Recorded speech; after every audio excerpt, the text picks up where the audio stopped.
The Japanese didn't eat raw fish sushi before the 1990s. Raw salmon sushi was invented by Norway, not Japan, and it took a decade of convincing to make the Japanese try it. This seems impossible today. After all, salmon has been Japan's favorite sushi topping for 6 straight years. But back in the 1980s, Japanese people thought salmon was garbage fish. They would only eat it cooked, grilled, or cured.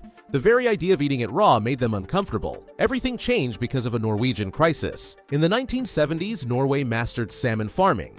They got so good at it that their freezers were overflowing. They needed a new market, and Japan seemed perfect. There was just one problem. The Japanese had good reasons to avoid raw salmon.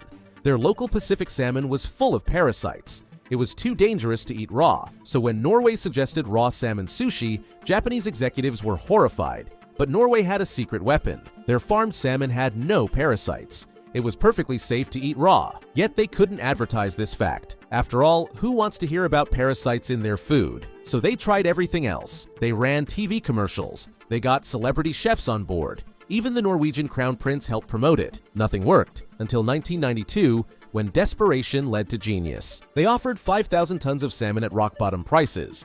The only condition, it had to be sold as sushi. One supermarket chain took the deal. Suddenly, cheap salmon sushi appeared on conveyor belts across Japan.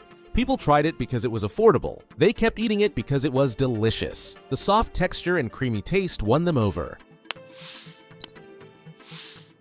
By 1995, plastic salmon sushi models appeared in restaurant windows, a sign it had become mainstream. Today, Norway exports billions worth of salmon to Japan. The Japanese consider it a traditional dish. Most young Japanese people can't imagine a time before salmon sushi.